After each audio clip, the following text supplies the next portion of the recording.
Well, good morning. Happy Friday to all of you. It's good to be with you this morning. We got some rain last night. I don't know where you are, if you're in Tucson, but if you're in Vail, man, about I don't know what time it was, 6 or 7 o'clock. I don't know. The rain just started pouring down. It's like, yes, finally the monsoon's here. Now I have no idea if it's going to stay.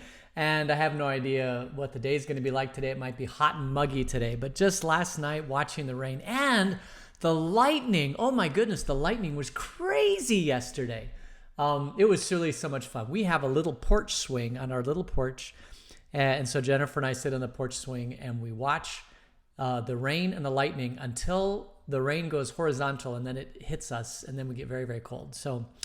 and that happened to us last night. We first had a blanket on and then we said, nope, we're going inside. So we went inside. That was kind of fun. But it was just these little gifts from God, the smell of the desert and the rain, and it cools everything off and the water refreshes everything. And I don't know, it was just beautiful. So hope that you got to have a little bit of that. If not, I hope that sometime over the next 30 days that you will get some of that. They say in Arizona, in southern Arizona, the monsoon season it used to be a certain dew point thing and all that, but now I think it's just between two dates. And I think the end of that is September 15th or something like that. So we could still get some more monsoon weather since it's only the 14th. So we could have another couple good monsoon storms, which would be really, really wonderful. Hey, great to be with you this morning. Just a few announcements that I have. First of all, we don't have any birthdays today. But tomorrow we have two birthdays. Do you know her birthday is tomorrow. Shay Newton's birthday is tomorrow. And on Sunday, Karen Wilson's birthday. So if you know any of those people, you could say hi because over the weekend they're going to get another year older, another year wiser, and maybe they'll get wet depending upon where they are. So none today. Over the weekend, we got a few. And then might see a few of you over the weekend at Communion Sunday. That'll be exciting to be able to connect with some people and do that. Other than that, I don't really have any other announcements. I still look daily at the Arizona Department of Health Services website to look at how coronavirus is sweeping through Arizona. And it does still seem to be on a downward decline. So hopefully at some point soon, we can start to break things apart and get together in a little bit larger groups. Doesn't necessarily mean you have to get together in larger groups, but that the option would be there from the CDC. So we have to just keep that in mind. Crazy time on this. I never thought in my life, in my wildest dreams, I never thought this thing would last as long as it's lasted. But there you have it. It's lasted how long it's lasted. We are in the book of Genesis, and today we're going to look at Jacob and Esau. We've already seen that Isaac, Jacob's father, and Esau's father, is a very wealthy man. He's got a lot of power and prestige, so much so that King Abimelech comes and does a treaty with Isaac because he's just too concerned about the power that Isaac is gaining. So Isaac's got two sons. The one son is Jacob, who is kind of more of a mama's boy. I mean, I hate to say mama's boy because I don't think anybody that lived 4,000 years ago is going to be a mama's boy. I mean, life was too difficult. You had to have incredible fortitude just to survive day to day. But I guess it said that he liked to live, to dwell around the tents, with the community. So maybe he's more of a community social creature, and enjoys the tented community. Now, his brother Esau, who's the older brother, is not. He's the one that likes to take his arrow and quiver and run out into the wilderness and slay animals and be out in the wilderness I compare him to Gaston and then come bring back the food. And that's where he enjoys life. Two totally different people, two perfectly fine people. Not a thing wrong with either one of them. God had blessed both of them. They're both children of Isaac. They're both grandchildren of Abraham. But they're just different because we're all different, right?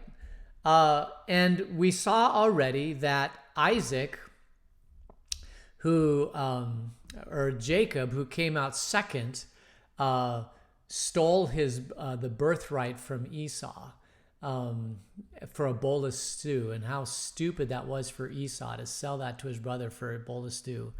But he does it anyway, so we can see already that Esau doesn't necessarily think through all of his actions. He's more of a man of action. The beast he's gonna conquer the beast. He's gonna go and conquer the beast. And if he can't conquer the beast, he's gonna continue to try to conquer the beast.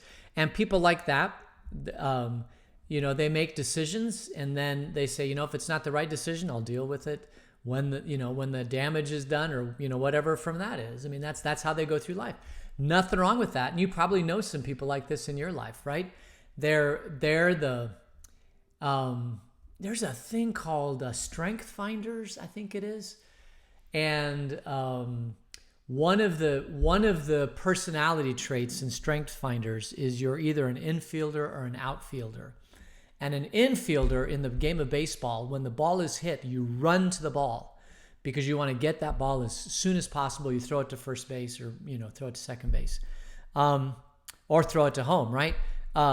So that's kind of the infielder. The outfielder is more of a person that looks at the ball and says, where's that ball going? And I'm going to be there, and I'm going to grab the ball.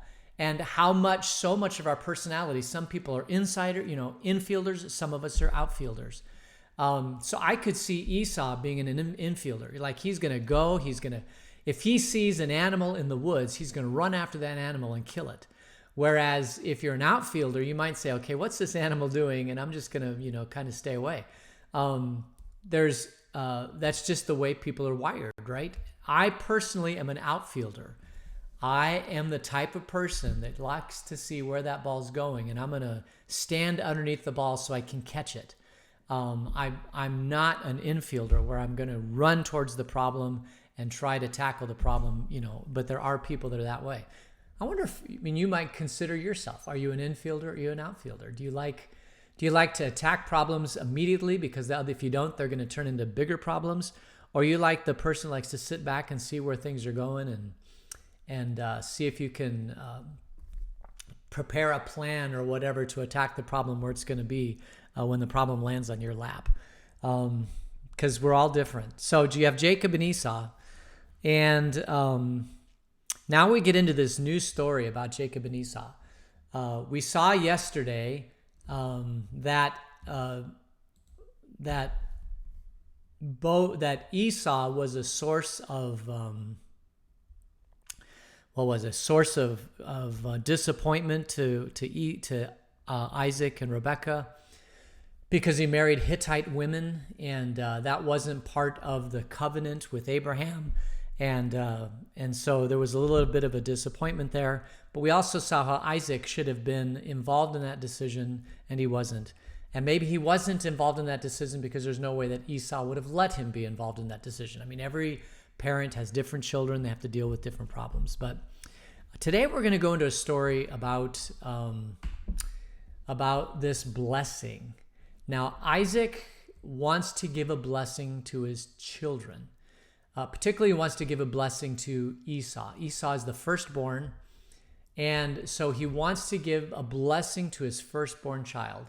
And so he tells Esau to go and get some game, come back, we're going to have a meal together, and then I'm going to give you the blessing.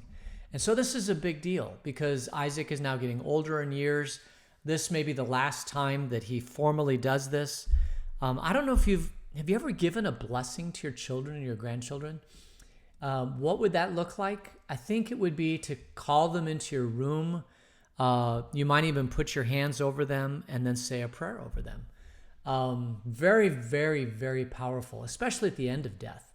My goal for when I am close to death, if I still have my faculties around me or whenever that is, I would love to call each of my children before me and lay my hands on them and bless them. I think that would be like the greatest thing you could ever do. I've been at a lot of funerals, and I've prayed over people that are very close to death, and I've prayed, the Psalms over people when they're close to death. But, if God granted me that one wish, that would be one great thing that I would really, really enjoy. And that's very biblical, because that's what Isaac wants to do to his son Esau. He wants to give him a blessing. This is the blessing before he dies to his firstborn son. So let's see how this blessing goes a little bit, because it doesn't go exactly how Isaac plans. But it goes, I think, exactly how God plans. And so we're going to go ahead and get into the story. So let me just go over here. All right. This is chapter 27, verse 1. When Isaac was old and his eyes were weak, that he could no longer see, he called for Esau, his older son, and he said to him, "My son." "Here I am," he answered. Isaac said, "I am now an old man and don't know the day of my death. Now then, get your equipment, your quiver and bow, and go out to the open country to hunt some wild game for me. Prepare me the kind of tasty food I like and bring it to me to eat, so that I may give you my blessing before I die." So this sets the stage for this whole story. And you'll have to remember, it said earlier that Jacob was loved by his mother, Rebekah, but Isaac loved his son Esau. It's not like he didn't love his son Jacob, but there was just something about the firstborn, strapping young hunter-gatherer son that really resonated with Isaac. And Isaac loved his son. I mean, sure, he loved Jacob too, but he really resonated with his son. He was so proud of his son Esau. And he says, "I want to give you a blessing before I leave this earth. And so I want you to go out, take your quiver and bow, and I want you to get, find something, kill it, bring it back, prepare it the way I like it, and then let's have a feast together. And then I will give you my blessing before I die." I mean, it's a beautiful thing. It's just, I'm sure Esau was so honored and so proud, but still fearful, because his dad is doing this, and his dad's probably not going to be around much longer. But he's willing to do it, because he loves his dad. I mean, Esau, if there's anything that we know about Esau, is that he loves his dad very, very much. But it doesn't go exactly the way everybody plans, because of Rebekah. Verse 5. Now Rebekah was listening as Isaac spoke to his son Esau. When Esau left for the open country to hunt game and bring it back, Rebekah said to her son Jacob. Now it was both of them were her sons, right? But he says to her son Jacob, "Look, I overheard your father say to your brother Esau, 'Bring me some game and prepare me some tasty food to eat, so that I may give you my blessing in the presence of the Lord before I die. Now, my son, listen carefully and do what I tell you. Go out to the flock and bring me 2 choice young goats, so I can prepare some tasty food for your father just the way he likes it. Then take it to your father to eat, so that he may give you his blessing before he dies.'" Now, this is really kind of sneaky, I think. And it's instigated by Rebekah, the wife of Isaac. And you got to think to yourself, why would she do something like this? I mean, this is almost, I don't want to call it mutiny, but I've never been really comfortable about this story. I mean, if my wife did this to me, I would be deeply hurt and betrayed. Because, I mean, all the cards are on the table. I know who I love. I know who I adore. I know who you adore. I know that I'm going to give this blessing, and I just want to do this. And the fact that this is going to go on behind my back is just, I mean, it's almost a stab in the heart. Unless it's kind of, I mean, I got to wonder, maybe the blessing, the firstborn blessing, just shouldn't go to Esau. Maybe Isaac and Rebekah both realize, maybe they've had discussions about how this blessing shouldn't go to Esau, because this blessing has ramifications as far as leading the tribe forward and all that sort of thing. And maybe Esau is just not the right person to get the birthright and the blessing and lead this tribe forward. Maybe Esau is one of those guys that's very, very comfortable going out and killing game. But to tell him, okay, now your father's dead, now you need to lead this tribe and be the firstborn son and make all the decisions and all that, maybe he's just not the right guy to do it. And maybe Isaac and Rebekah both realize it. And maybe Isaac is just not willing to make that hard decision to not give this firstborn blessing to his son. And Rebekah, being maybe a good wife, realizes what the right thing that is to need to be done. And she takes matters into her own hands and becomes a leader and does the right thing, even though it's a hard thing, which is what leadership is. Like, leadership is doing the right thing, not necessarily the easy thing. And Isaac apparently is not willing to do the right thing. He's not willing to do the easy thing. Isaac is not willing to do the hard thing. He's willing to do the easy thing to the detriment of the whole entire community. And so because this story's always bothered me. It's obvious that Isaac adores Rebekah. Rebekah so much loves her husband. I mean, it's a very tight-knit community. The fact that this mutiny goes on has just always bothered me. And the only thing that makes sense to me in my head, of course, is that Rebekah is taking matters into her own hand to do the right thing because Isaac won't. And there are times in a marriage, certainly times in my marriage, where Jennifer has done the right thing because I've been wishy-washy about making a decision and having a hard time doing the hard thing, the hard right thing. It's better to do it with your wife, but sometimes you have to take matters in your own hand for the good of the community, the good of the family. Hasn't happened often. It's funny, when Jennifer and I were first married, I said, well, you can do the easy decisions, I'll do all the hard decisions. And the running joke is we've never really had any hard decisions because she's made all the easy decisions. But the fact is she's got a good brain on her. So I rely on her a lot to help make family decisions. What's the right thing to do? Which as it should be. And Rebekah just takes matters in her own hand. And she tells Jacob to go kill a goat, bring it back. We're going to prepare the goat. We're going to give it to your dad. And then you're going to get the blessing. So we'll continue on verse 11.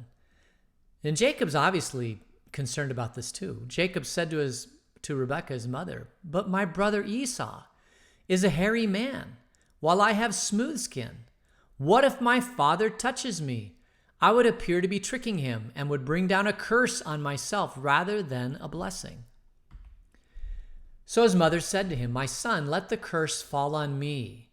In other words, she's saying, this is my doing, this is not your doing. If your father ends up cursing you, he knows you and I have a relationship. Tell him that I forced you to do this and you had no choice, which is another sign of leadership, is to take the mantle of responsibility for the difficult decisions. So, my son, let the curse fall on me. Just do what I say. Go and get them for me. So he went and he got them and he brought them to his mother. And she prepared some tasty food just the way his father liked it. Then Rebekah took the best clothes of Esau, her older son, which she had in the house, and she put them on her younger son, Jacob. She also covered his hands and the smooth part of his neck with goat skins, and then she handed to her son Jacob the tasty food and the bread she had made. So he went to his father and he said, "My father." "Yes, my son," he answered. "Who is it?" Jacob said to his father, "I am Esau, your firstborn. I have done as you told me. Please sit up and eat some of my game so that you may give me your blessing." So apparently Rebekah had this all planned out. She had the clothes ready to go. I mean, how long does it take to go get food? I mean, he might be back in an hour. He might be back in 2 hours. You just don't know.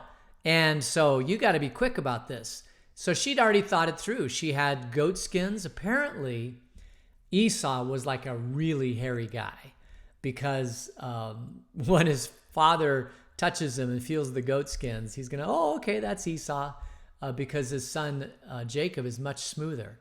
So we know a couple things about Isaac, is that his eyesight's going, probably his hearing is going, his voice is going. He's really getting close to death. This is the appropriate time to do this, because it is easy to trick him. Or maybe he's And just think about this for a second. Maybe he's in on the trick. Maybe he had to feign anger and resentment and be tricked, but maybe he's in on it. You got to wonder. You just got to wonder. How hard is it to trick your father who, just because you're old and you're losing your eyesight doesn't mean that you're dumb at all. I just wonder if he's in on it. I've always wondered if he's in on it. It's the only thing that kind of makes sense. That's the only way to save face, right? They're a honor-shame culture. He doesn't want to shame his son. So instead of shaming his son, he tricks his son. And maybe Isaac and Rebekah are in on it. I don't know. It's just something to think about. So Jacob said to his father, this is verse 19, I am Esau, your firstborn. I have done as you told me. Please sit up and eat some of my game so that you may give me your blessing. So let's see what happens. Isaac asked his son, well, how did you find the game so quickly, my son? The Lord your God gave me success, he replied. Then Isaac said to Jacob, come near so I can touch you, my son, to know whether you are really my son Esau or not.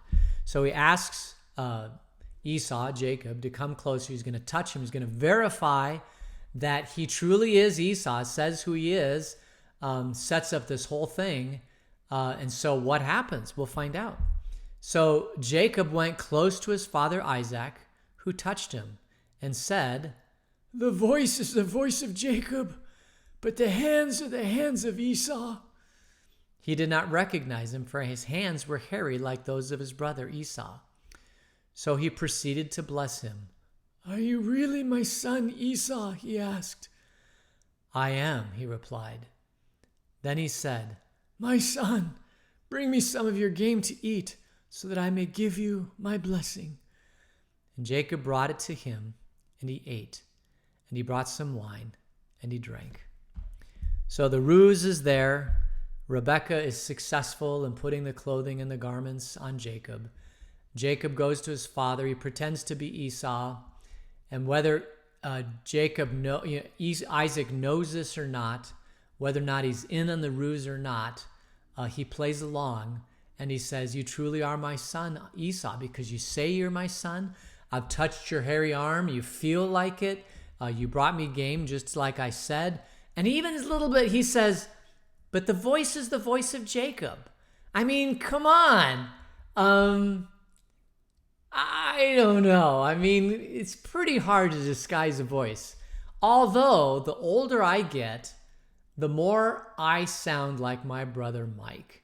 I remember he left a voicemail and I was listening to it. My wife said, "What? That sounded like you." It's like, no, that was my brother. The older we get, the more we sound alike. And so and the older we get, the more we sound like my father. So it's just the way it is. You get a voice box and you use it to the best of your extent. I don't have a really super low voice. I don't have a super high voice. I have a voice that's in the mid-range. My brother does too. We're brothers, so we sound alike. So it's quite possible that but again, Isaac picks up, this doesn't really sound like Esau. It sounds like Jacob. But Jacob says, no, it's me. I'm Esau. So for whatever reason, the whole game is set. And then we get the blessing. All right. So this is chapter 27, verse 26. Then his father Isaac said to him, come here, my son, and kiss me. So he went to him and he kissed him. And when Isaac caught the smell of his clothes, he blessed him and he said, ah, the smell of my son is like the smell of a field that the Lord has blessed. May God give you heaven's dew and earth's richness, an abundance of grain and new wine. May nations serve you and peoples bow down to you. Be Lord over your brothers, and may the sons of your mother bow down to you. May those who curse you be cursed, and those who bless you be blessed. What an interesting blessing. It's a good blessing. I mean, he ties in the smell of the field. And there is, I don't know if you've ever done any farming, but there is the smell of the field. And he obviously has crops and grains and, whatever, because he's got a well, he waters them. And so they have a small little, field of agriculture. And there is that smell of whatever, they were growing back then. I don't even know what crop it was, but those of you that grew up around farms, you know what I'm talking about. If you've driven through a farm with your windows down, 255 air, two windows at 55 miles an hour, driving down the road, smelling the grains as they come into the window, you know what I'm talking about. There's a freshness, there's a life, there's a incredibly pleasing aroma to smell the grains, and it must have infiltrated the clothing. Because Isaac smells it. Or maybe his mother went out to the grain field and put the smell on it. I don't know. But now the interesting thing is my brother and I smell totally different. I can smell him a mile away. Every once in a while, he'll go through his closet and pull out some old clothes and he'll give them to me. Say, hey, if these fit you, wear them. And it definitely has a definite Mike smell to him. And so there's no question about it that my father's two sons have totally different smells. But if I was wearing my brother's clothes, I probably could pass by my brother. But my father would know right away. My brother's much bigger than I am. Like I said, he's a bodybuilder and he's still, weight trains, and he's got a big frame. He inherited my grandfather's frame. My grandfather was 6'1", 6'2", with a big frame. That's my brother. And I inherited my mother's frame. She was 5'2" and tiny, 100 pounds. That's the frame I inherited. So, but smells are important. They're saying in this coronavirus actually that you can take temperature and all that sort of thing, but the one thing that is the easiest way to detect if you're infectious is if your smell goes away. I guess the vast majority, almost everybody that gets this infection, they lose their smell for a while. So every day, get up, smell a candle, and if you can't smell the candle, go get tested because you might have coronavirus. Anyway, so Isaac comes here, he kisses his son. We don't really kiss very much anymore, do we? Now, this is interesting, but my grandfather was from a part of Czechoslovakia that was at one part of the Weimar Republic or whatever. I mean, it's an older part of Germany that's got a huge Russian influence. And my grandfather was, the way he was raised is you kissed all your children. And so he, very much like you see on Russian TV, where diplomats kiss each other, right? That was my grandfather. That's the way he kissed. And so he brought that down to me and my father and everything. So I still kiss my father. Very much kiss my father, which is a very strange thing. People see that in public, and I know that they think that's very strange. I even kiss my brother, which people think is really strange. But that's just it's just a family tradition that's carried on from that German Czech area that has that strong Russian influence. So Isaac is kissed by his father. His father smells his son, and then the blessing. May God give you heaven's dew and earth's richness, an abundance of grain and new wine. So the blessing is, may God just, every crop that you plant, every time you go out into the field to harvest or whatever, may God richly bless that. It's not a blessing of, the first blessing is that may God's providence come and dwell upon you. And I think if you're going to do a blessing to your children, the very, very first thing I think you should do is tie it into God at some level. Make it very spiritual. Don't make it just a mundane blessing. May the road rise up to meet you, but may God bless you. May God give you heaven's dew. It doesn't take much to turn a blessing, any blessing, to a blessing from God. Because God is the source of all blessing, right? God is the source of everything. So tie it into God. If you're going to do a blessing, if you're going to pray over somebody, obviously if you're praying over somebody, you're praying to God. But if you're giving a blessing over to somebody, include God in the blessing, because God is the source of all blessings. Then he goes on, he says, may nations serve you and peoples bow down to you. Be Lord over your brothers. So there obviously is in this blessing a sense that you are now the eldest brother, you're the one in charge, now Lord over everybody else. And maybe that was a problem that Esau had. Maybe he didn't like to be, in the camp lording over his brothers. Maybe he was much more comfortable being out in the field killing animals. Maybe he wasn't a good administrator. But he still could have been a good first. If he'd received this blessing and he was in charge now of the tribe, he would have to surround himself with people like Jacob, who would be fantastic, to manage the household and, manage the structural stuff. Obviously, Jacob has that gift, like in spades. But Esau, for whatever reason, his father has to tell him, now Lord over your brothers, and may the sons of your mother bow down to you. May those who curse you be cursed, and those who bless you be blessed. And that is the Father's blessing. And it's a simple blessing. It ties into God. It talks about his future. May it be filled with wine and food. May you lord it over your, all that stuff. Now, the fact is, this is all going to Jacob. So whether or not, Jacob likes it, whether or not Esau likes it, whether or not Isaac likes it, whether or not Rebekah likes it, whether or not the tribe likes it, this blessing has now gone to Jacob. And it was a trick.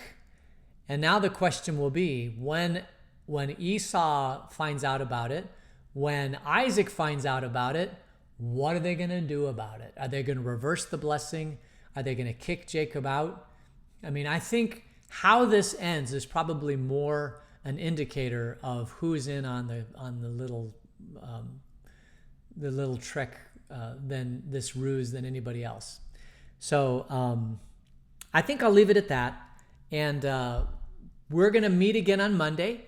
Mondays are going to be a new week, and I pray that God blesses you this weekend. And let's just go ahead and close in prayer. Gracious God, thank you for the blessing that you shower upon us every day. You give us life, you give us air, you give us water, you give us food, you give us community. Be with us all until we meet again. Keep us safe this weekend. In Jesus' name, amen. All right. Hey, thanks for joining me. And God richly bless you until we meet on Monday. And we will see you later. Take care. Bye.